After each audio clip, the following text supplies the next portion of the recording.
and welcome. Tonight, National Economic Council endorses President Bola Tinubu's plan to overhaul all training institutions of security agencies in Nigeria. President Tinubu swears in Professor Joash Amokwito as new INEC chairman, urges him to uphold Nigeria's electoral integrity.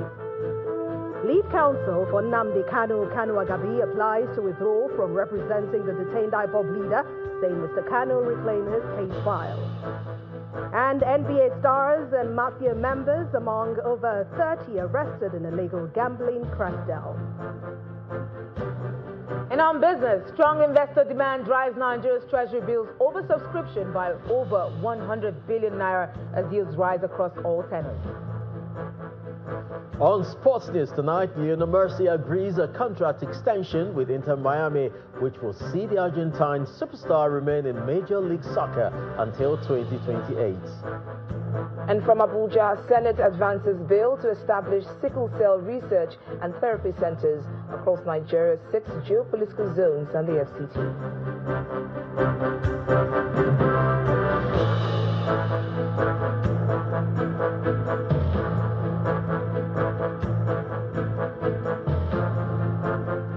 Tonight, we begin with the government's plan to improve security institutions across Nigeria. And the National Economic Council has now approved President Bola Tinubu's proposal to overhaul all training institutions of security agencies in the country. This approval followed concerns raised by President on the need to renovate, remodel, and re-equip all training institutions.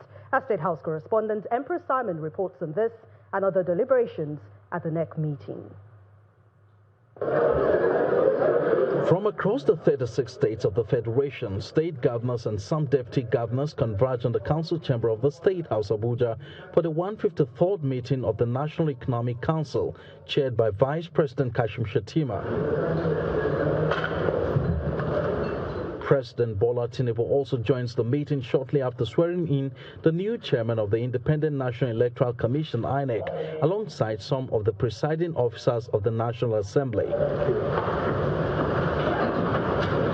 The meeting, held behind closed doors, deliberated on a number of issues, including the security situation in the country, progress made on the $1 trillion economy agenda of the current administration, and efforts to curtail crude oil theft and Nigeria's solid minerals. A committee was formed. This committee was given 1 month by the NEC to go around and see and ensure that we have on-the-spot assessment on the situation and the condition of all the training institutions across the country and come up with a comprehensive report on how the federal government, state governors will collaborate in addressing this issue. We, among other things, recommended that NNPC henceforth, working with security agencies and their security consultants, should also strengthen security in all the creeks in the region, the offshore, and extend security coverage to the offshore region. On the plan to achieve a $1 trillion economy by 2030, NEC received a memo from the Minister of Budget and Economic Planning with the following prayers. That the renewed Hope Infrastructure Fund shall remain a tool for collaborative infrastructure development for the Federation under His Excellency President Bola Ahmed Tinubu. That cooperation for security shall continue and an additional investment shall be agreed from time to time by the President on the advice of the National Economic Council. Decisions were also taken in the area of agriculture on how to deploy technology to address challenges faced by farmers, as well as in the area of health, particularly on efforts to curb polio, measles, and other neglected tropical diseases. The subnationals are also urged to support the macroeconomic policies of the federal government, not just for national development, but to ensure that Nigerians at the grassroots feel the impact of good governance. From the presidential villa, Empress Simon, Channels Television News.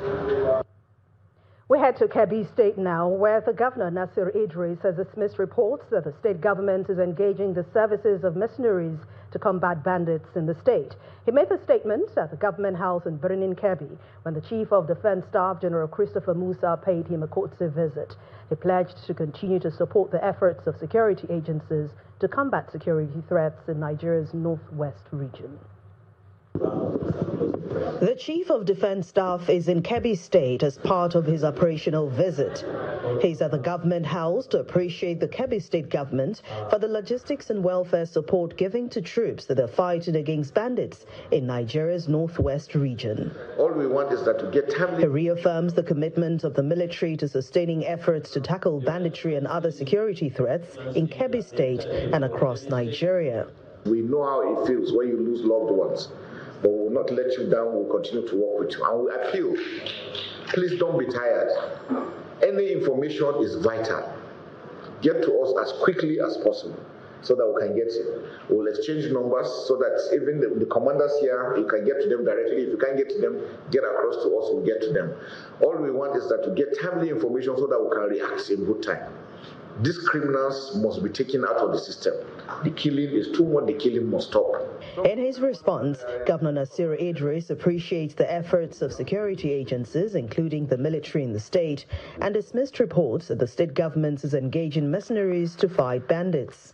Some people went and sent one information viral, which we call the enemies of Kebbi State.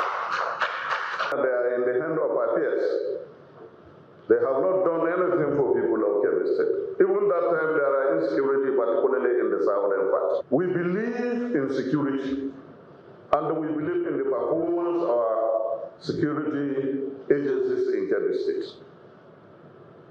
So those people have said that Kebbi State has engaged a foreign pen to come and scare Kebbi State. If our security agencies cannot scare Kebbi State for us, I don't see a reason why another foreign pen can come and scare Kebbi State for us. As a gesture of appreciation, General Musa presents a souvenir to Governor Idris in recognition of his continued support and collaboration with the armed forces. The Department of State Services has arrested 3 suspected gunrunners for allegedly supplying arms and ammunition to bandits in the northern part of the country. The arms were recovered by operatives of the service during various sting operations in Igabi and Kachia local government areas of Kaduna State. The Commissioner of Internal Security and Home Affairs in the state, Sule Shoaibu, who confirmed the arrest, has also commended the service, insisting that there is no hiding place for bandits and other criminals in Kaduna State. The coordinated operations of operatives of the Department of State Security Services in Kaduna State led to the arrest of these suspects who are accused of trafficking weapons for bandits in Nigeria's northwest region. Among the suspects is a 30-year-old man who was intercepted along the Nnamdi Kanu bypass in Igabi local government area of the state. He is accused of being in possession of 2 AK-47, 1 PKT machine gun, over 200 rounds of live ammunition, and 4 empty magazines. 2 other suspects were arrested at Doka village in Kachia along the Abuja-Kaduna Expressway. They are accused of illegal possession of 3 AK-47 rifles. What we have witnessed is something that we must give glory to, God to, in the first instance. And of course, we also have to use this opportunity to appreciate the President and Commander-in-Chief of the Armed Forces of the Federal Republic of Nigeria for the efforts that he has been bringing to bear in terms of the security architecture in Nigeria as a whole. The non-kinetic approach by the state government is plausible. It is something that is commendable. It's something that has been giving us results. And then all those bad eggs who want to rubbish the efforts of the government and who, by the grace of God, are being caught by the DSS, efforts of the staff of the DSS, is something that we are here to really give commendation to. While noting the benefit of the non-kinetic peace model initiated by the administration of Governor Obasanjo, the Commissioner reads a riot act to criminals. My call to all these bad eggs and criminal elements in society is for them to be aware that the security men are on ground, and whatever thing they think they are doing, they are just wasting their time. And let me also use this opportunity to appreciate His Excellency the Governor of Kaduna State, who has been doing wonderfully well in terms of the collaboration with all the security agencies in the state to ensure that Kaduna is a very peaceful place for everybody resident within the state. Meanwhile, the Department of State Services says investigation is still ongoing as appropriate legal procedure will be explored. Following the sudden dismissal of his legal team, the planned commencement of defense by the leader of the proscribed indigenous people of Biafra, Nnamdi Kanu, has been stalled. Mr. Kanu was scheduled to open his defense in his ongoing alleged terrorism trial on Thursday, October the 23rd this year. At the day's proceedings, the lead counsel to Mr. Kanu Agabi, announced his decision with other senior advocates in the team to withdraw from the case. Our correspondent Emanuela Ekele reports. The leader of the indigenous people of Biafra, Nnamdi Kanu, arrives at the courtroom of Justice James Omotosho, where he is expected to open his defense in the ongoing trial on alleged terrorism instituted against him by the federal government. He exchanges pleasantries with his lawyers and well-wishers. Conspicuously absent is his younger brother and one of his counsel, Aloy Ejimako, who were arrested on allegations of criminal conspiracy and disregard for court order. However, Mr. Kanu could not open his defense as ordered by the court because he had sacked all his lawyers. He informs the court of his plan to conduct his case by himself. Following his announcement, Justice Omotosho then ordered members of the defendant's legal team who were in court, except the senior advocates of Nigeria, to vacate the courtroom immediately. He subsequently asked Mr. Kanu to open his case. Kanu commenced his defense by arguing the jurisdiction of the court to conduct his trial. He was subsequently overruled by the judge, who insisted that he must proceed with his defense. At this point, one of his former lawyers intervened, praying the court to grant Mr. Kanu some time to gather his thoughts and compose himself for the task ahead. Counsel for the prosecution, Mr. Adegboyega Awomolo, did not object to this submission.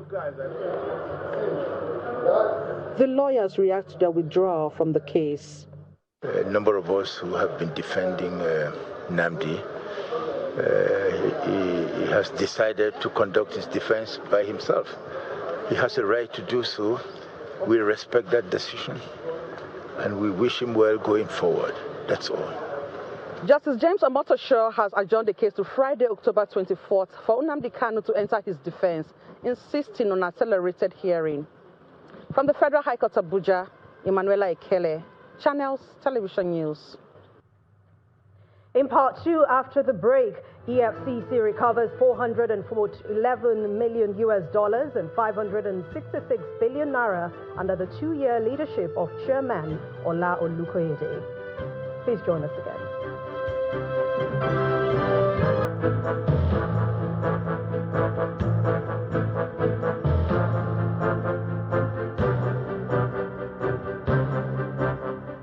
Welcome back. If you've just joined us, you're watching the news at 10 on Channels Television, broadcasting live from Lagos.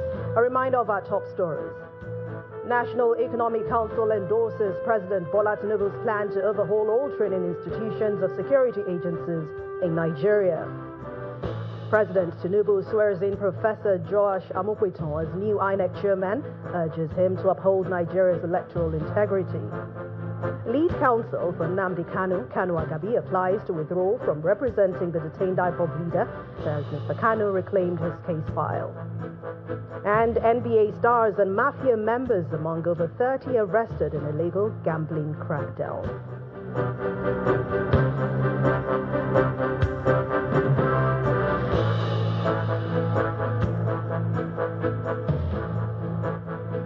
Professor Joash Amokweton has been sworn in as the chairman of the Independent National Electoral Commission, INEC.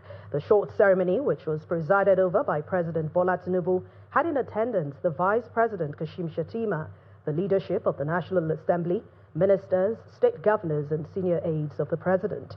The president has now charged Professor Mupito to protect the integrity of Nigeria's elections and strengthen the institutional capacity of the commission. Our State House correspondent Larry Lasisi reports. A council chamber is the venue for the swearing-in ceremony for the new chairman of the Independent National Electoral Commission.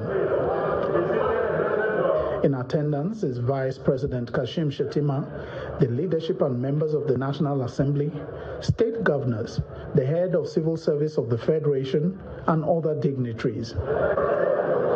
The designate, Professor Joash Amupita, waits in readiness. The ceremony commences with the arrival of the president. Advocate of Nigeria. With the designate standing, his extensive profile is read and he's invited to take the oath of office.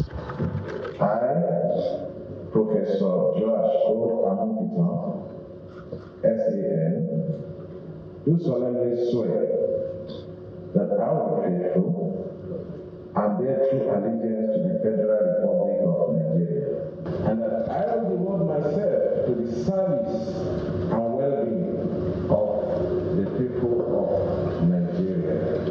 So help me God. Now, as INEC chairman, he steps forward for a handshake with the president.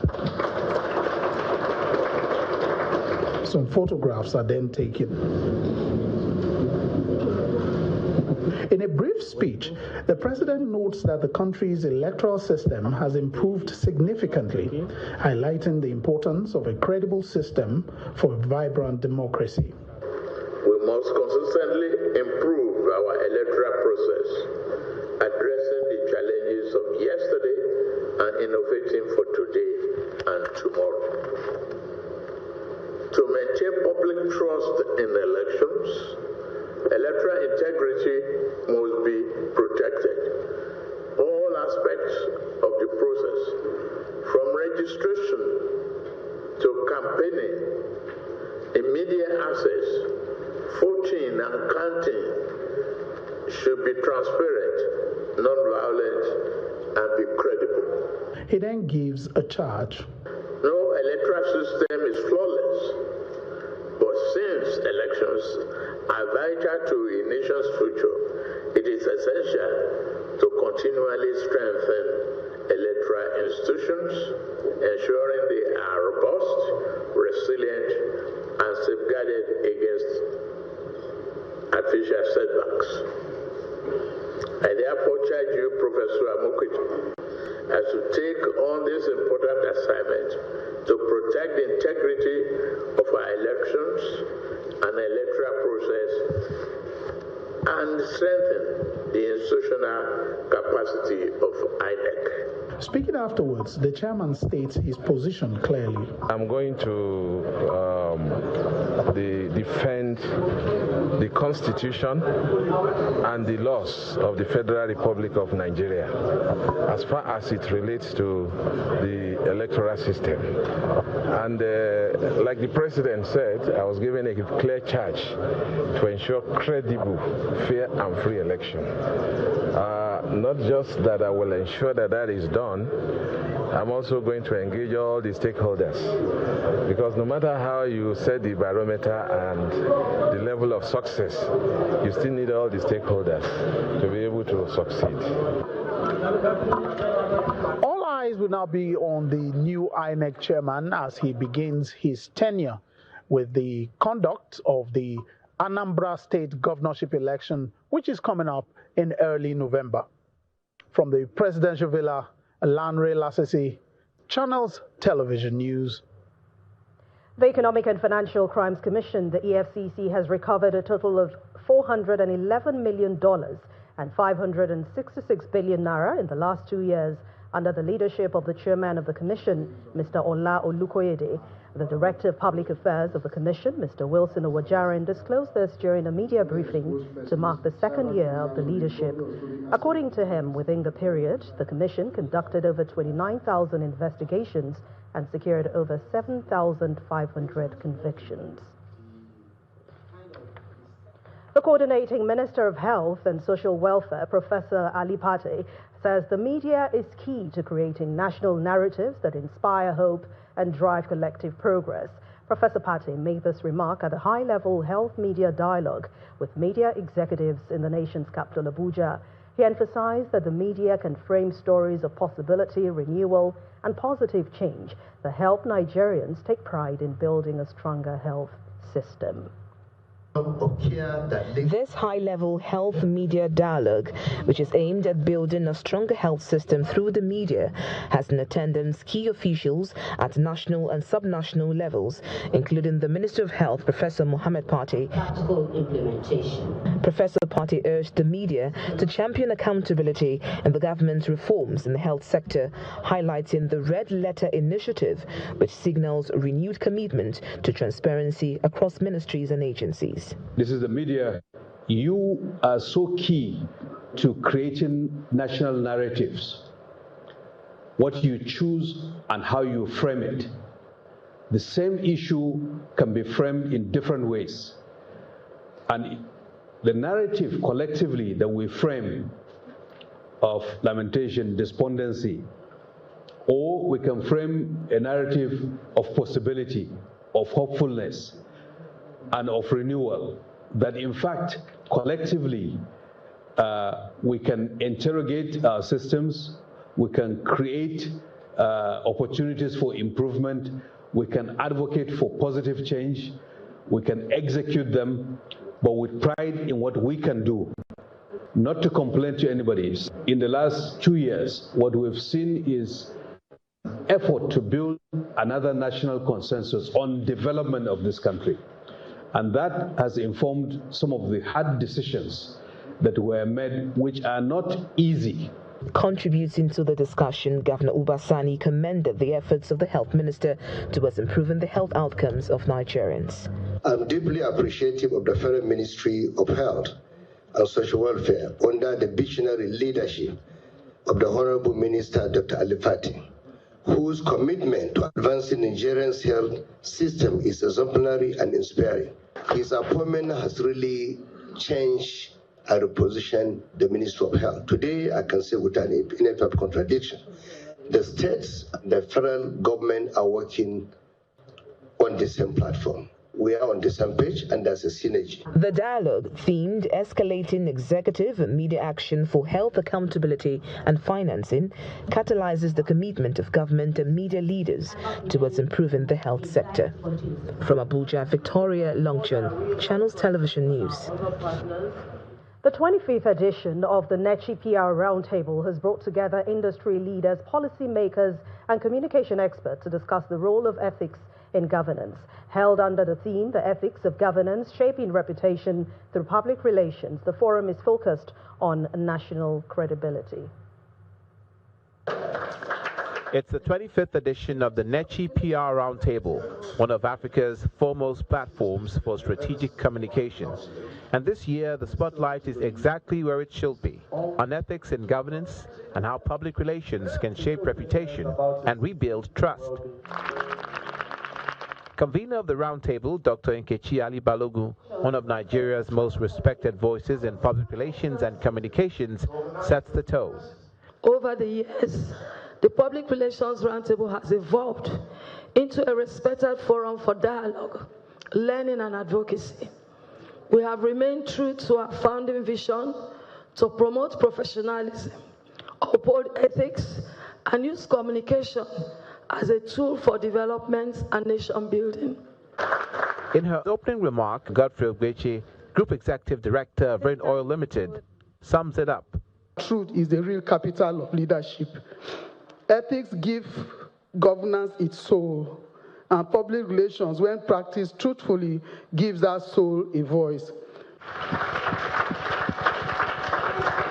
Today's highlight is a keynote address by Dr. John Momo, Chairman and CEO of Channels Media Group.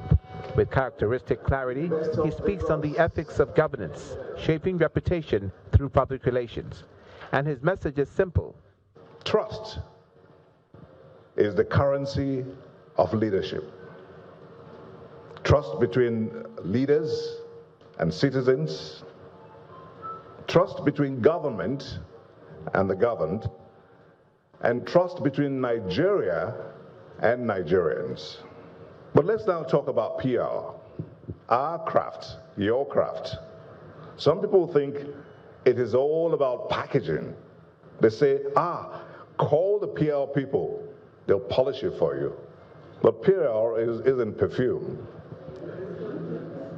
It's principle, it's a principle, and it's the conscience of communication. Real PR isn't what you say after a crisis. It's what you practice before one begins.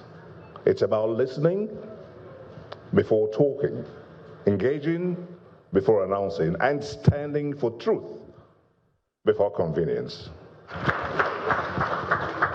Dr. Momo's words opened the floor for two engaging panel discussions, one on corporate reputation and the other on reputation in governance, both diving deep into how transparency, accountability, and strong communication drive public trust. When people trust you as an organization, when people trust what you do, they see the accountability, they see the transparency all throughout the years. I think you will get a soft landing. You cannot build a strong brand or a strong reputation on a faulty premise. Again, building on what the keynote had said, reputation is what people think about you, but character is what you really are. If you don't address the character issues or ethical issues, on the long run, it will catch up. Being truthful and being honest and avoiding all of the greenwashing and aligning it with your purpose. And I think most importantly is understanding how to measure the outcomes, not just the outputs that you churn out. If you're not who you are, whatever you are, you're just going to get worse or get better in any position that you have. So just put yourself into your job, and like you said, trust, competence, character. Today we have a diaspora commission that has helped Nigeria's reputation. And if you look at the analysis today, our narratives are changing. And thanks to our brothers and sisters abroad. If you don't trust your government, there is nothing that government will do. Even if it does well, you will pretend not to see it.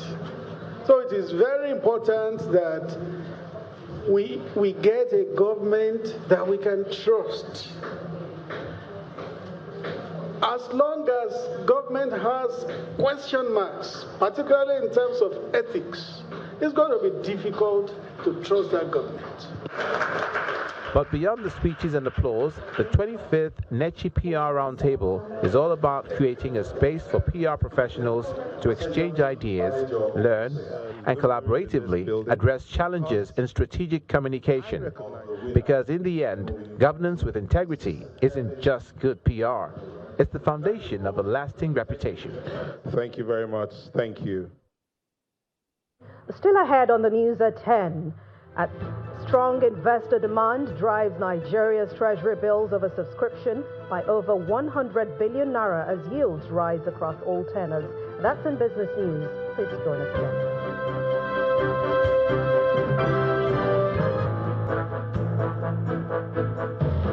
Welcome back. You're still watching the news at 10 on Channels Television. We head over to Abuja studios now, where Victoria Longton is standing by. Over to you, Victoria. Thank you, Anne. The Senate has taken a major step towards addressing Nigeria's heavy burden of sickle cell disorder with the second reading of a bill seeking to establish sickle cell disorder research and therapy centers in all 6 geopolitical zones of the country and the Federal Capital Territory. The bill, sponsored by Senator Sunday Marshall, aims to create institutional and legal frameworks for the establishment, management, and operation of the centers dedicated to the diagnosis, treatment, and research of the disease which claims thousands of lives annually. Leading the debate on the general principles of the bill, the lawmaker representing Kaduna South said his motivation for sponsoring the legislation stemmed from a deeply personal experience. According to the lawmaker, the centers, which are estimated at 4.7 billion naira, will be borne by the federal government and will serve as hubs for research, data collection and rehabilitation, underscoring the need for Nigeria to take ownership of finding the cure. Now, still in the National Assembly, the House of Representatives is speaking up against arbitrary rent increases, calling for no more than 20% of the existing rent, irrespective of infrastructure improvements or other factors. Now, this is equal to a motion by Basi Akiba on the need to regulate arbitrary rent increases and protect tenants from exploitation. The House is urging the federal government to prioritize investing in affordable housing initiatives, ensure access to low-cost housing for citizens, and reduce pressure on the rental market. Meanwhile, the House has passed a resolution asking the Inspector General of Police to direct policemen at checking points operating in plain clothing to be fully kitted with proper identification. The House is concerned that the lack of identification for these security officials is not in line with international practices and does not allow for officer accountability.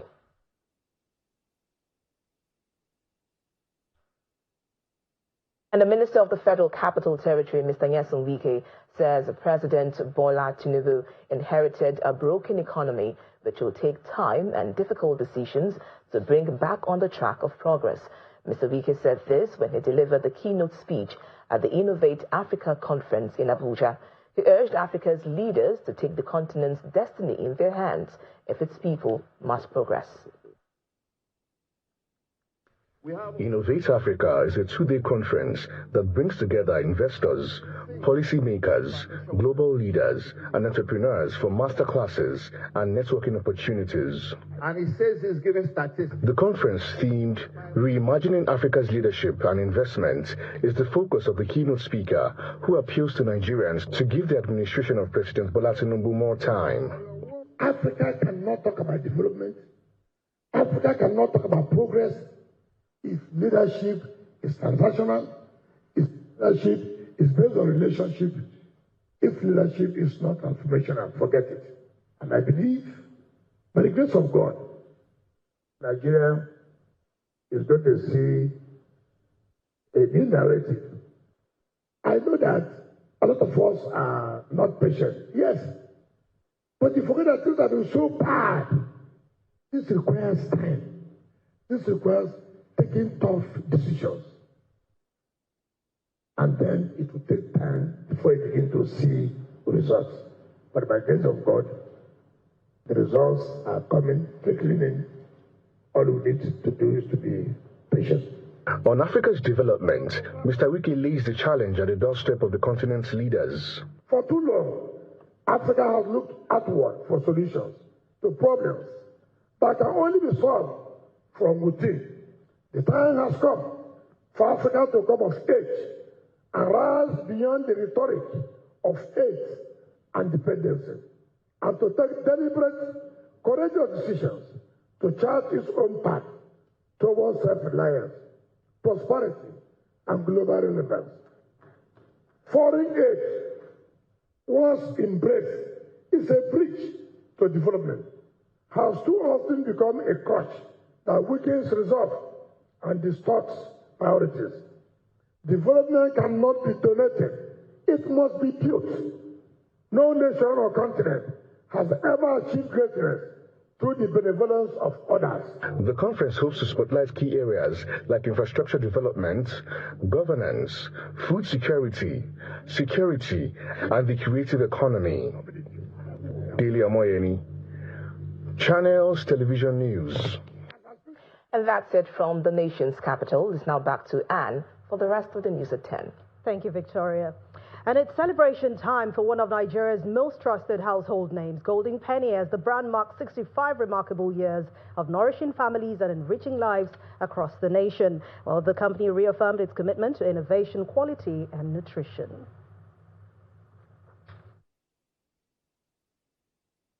The nationwide Golden Penny 4 billion Ways to Smile and Thrive promo kicked off on September 22, 2025, with a mission to celebrate loyal consumers who have made Golden Penny a beloved staple in homes across Nigeria. 4 billion worth of prizes and cash in this golden promo. Running for 10 trillion weeks, The promotion offers exciting weekly prizes, including a brand new car every week. Golden Penny Foods says the campaign is a heartfelt way to appreciate the loyalty and trust of millions of Nigerians who continue to choose its noodles, semovita and pasta as part of their daily meals. The event was charged with excitement as winners were announced live, with one lucky participant from Ekiti State driving home a brand new car. I don't win new car. You win new car, my brother. You win new car. How will get that now? Very good.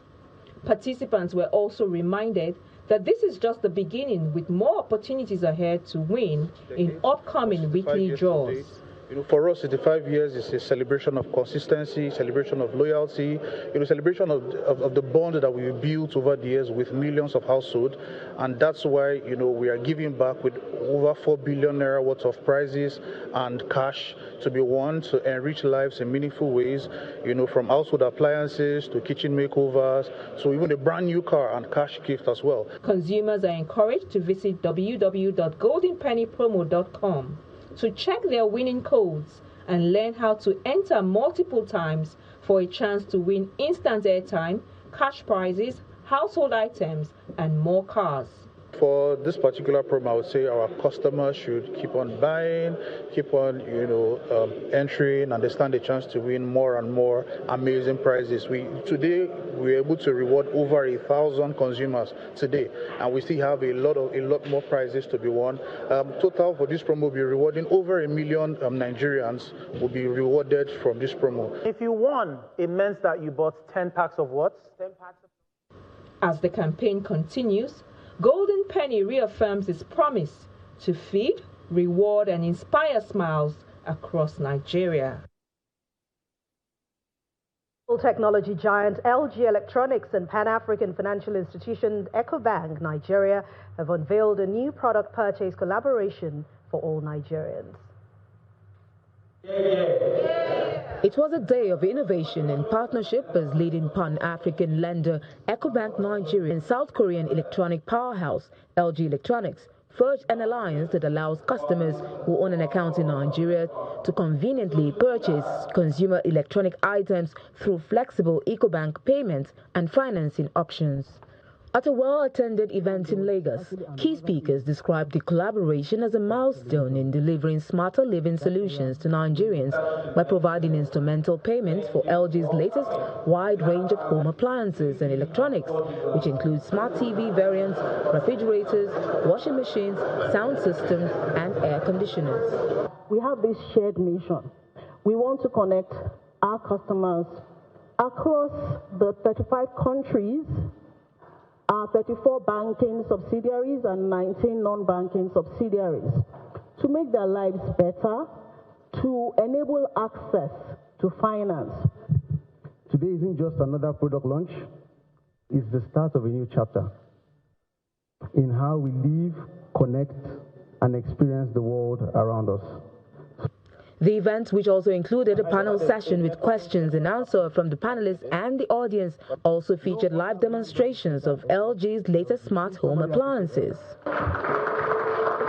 In their remarks, representatives from LG and Ecobank emphasized their commitment to enabling accessible financing for customers under the Electronic Product Partnership Scheme. We're making it easy for our customers to be able to access this product immediately. So it's not like one of those products where you pay and when you finish paying is when you access. You pay, you access the product today and you get the opportunity to make payments depending on your cash flows and risk appetite up till 24 months after you collect the products.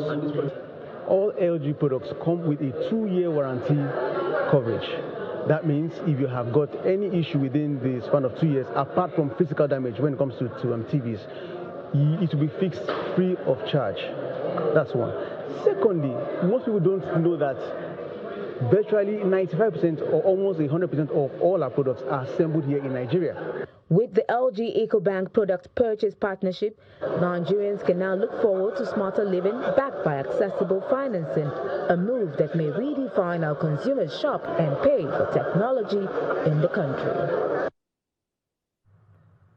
We now head over to join Will Ebong for more stories in the world of business.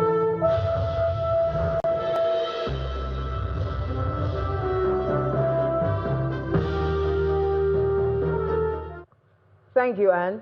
Nigeria's Treasury bills auction for October the 22nd was oversubscribed by over 100 billion naira, with total bids hitting 750.91 billion naira against the 650 billion naira offered by the central bank. Now, despite the strong demand, only 391.58 billion naira was allotted as the government moves to manage debt levels. Yields rose across all maturities. The 91-day, 182-day, and 364-day papers cleared at 15.3%.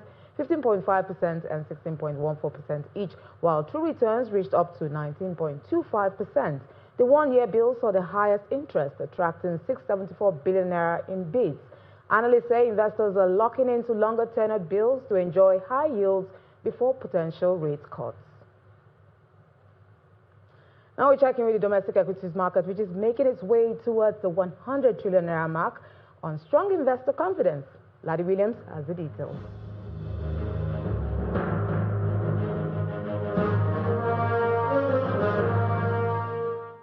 Hello and welcome to the Stock Market Report. What we see again, Dangote Cement is driving market momentum today, powering another upward swing on the Nigerian exchange. The all-share index now hitting another high as heavyweights are raising the market, including MTN Nigeria, with a market cap of about 10 trillion. Now, also see Boa Cement. So we can say that the cement giants are playing today. Dangote Cement that closed at 649 naira per share. It's been on fire this week. And let's look at the all-share index now. We see that reflecting right there with a big 0.49% advance, 154,489 points. These are new levels we've not seen before. And talking about new levels, we see the market cap 98 trillion naira. So that's the biggest capitalization in dollar terms. That's since 2023, a little above $66 billion there. That's the equivalent of 98 trillion now. On the road to 100 trillion. Now we see the sectoral performance now. Banking, that's been hit hard, 1.06% down. Consumer goods, 0.94%. We saw some heavy consumer goods stocks there losing in share price. But oil and gas, that's shining today, 1.13%. Again, this has also been on fire this week with Iredell, adding to its share price. And we see the market breadth there. There are more losers than gainers today, showing a negative market breadth. But the bulls have it.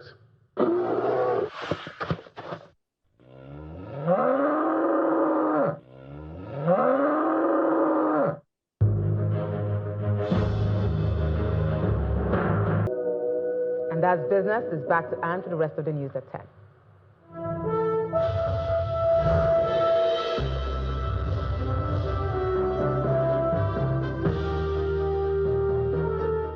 Thank you, Will. Let's now join Simon Puse for more international news and around the world in 5. Good evening and welcome to the channel's studios here in London with your international news around the world in 5.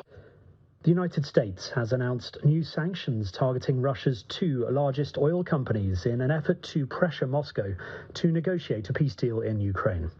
The announcement comes one day after US President Donald Trump said a planned meeting with his Russian counterpart, Vladimir Putin, in Budapest would be shelved indefinitely.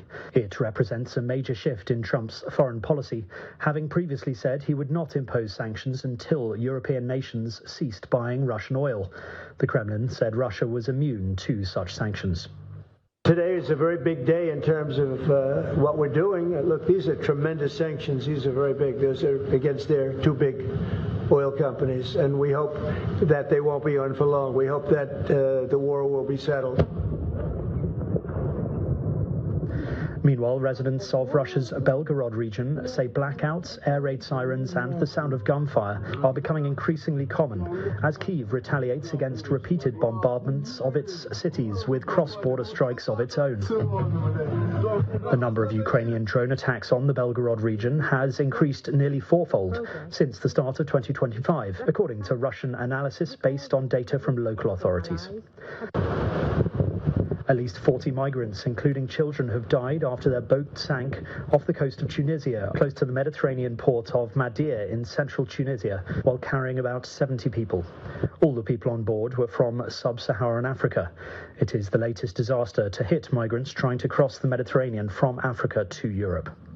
Around 2,000 gold and silver coins worth around 90,000 euros have been stolen during a raid at another French museum, just hours after the audacious theft of some of the French crown jewels at the Louvre in Paris.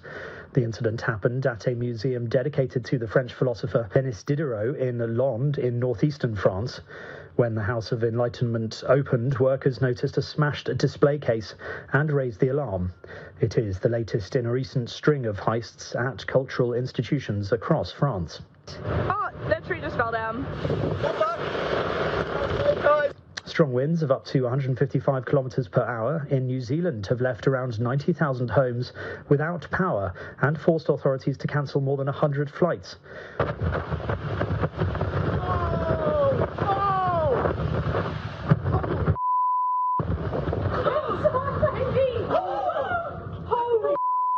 The winds are affecting the whole of the South Island and the southern parts of the North Island. That's according to the country's meteorological service. New Zealand authorities issued rare red wind warnings, the highest alert level in central regions, including Canterbury and Wellington earlier, though they lifted them hours later. We currently have significant power outages across the region, particularly in North Canterbury. Damage to the roading network due to fallen trees and down to power lines. And many rural properties in North Canterbury have received damage to building and infrastructure. Teach us to see your hand in all your works and your likeness in all your children. Through Christ our Lord. King Charles has become the first head of the Church of England to pray publicly with the Pope. The symbolism of a Pope and King praying together nearly 500 years after the Church of England's split from Rome is striking. The monarch is supreme governor of the Church of England and has been a long-standing campaigner for building bridges between different faiths.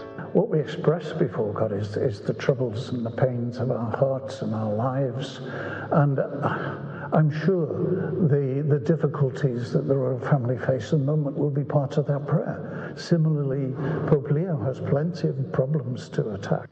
And tens of millions of crabs have begun their annual migration on Christmas Island, turning the roads and undergrowth into a carpet of red. The island, located off mainland Australia and near the Indonesian island of Java, experiences the spectacular event every summer, when around 50 million of them move from their homes down to the beaches to lay their eggs. The migration will culminate in a major spawning event around mid-November, followed by a second spawning 1 month later, with baby crabs returning to shore in the new year. And that's your international news around the world in 5. Now back to the channel's studios in Lagos.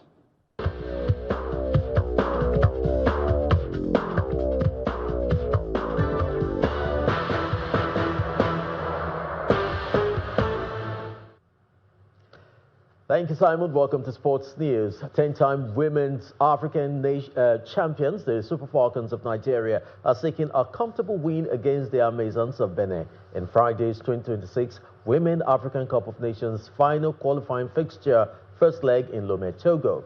The Falcons say they will go for a win that will render the return leg in Nigeria on Tuesday a mere formality. And Lionel Messi has agreed a contract extension with Inter Miami, which will see the Argentine superstar remain in Major League Soccer until the end of 2028 season. Inter Miami co-owner David Beckham said Mercy's decision to extend reflected his commitment to the city, to the club, and to the game. And NBA head coach Chauncey Billups of the Portland Trail Blazers and Miami Heat guard Terry Rozier have been arrested earlier today for alleged involvement in illegal gambling. FBI Director Kaj Patel says Billups, a former Detroit Pistons star and a member of the National Basketball Association Hall of Fame, was arrested in connection with rigged illegal poker games tied to mafia crime families. And that sports is back to you, Anne.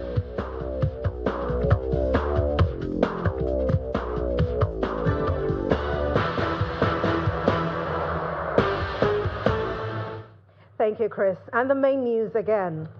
National Economic Council has endorsed President Bola Tinubu's plan to overhaul all training institutions of security agencies in Nigeria. And that's the news at 10 tonight. Thank you so much for watching. I'm Anne Nwawado. Good night and stay safe.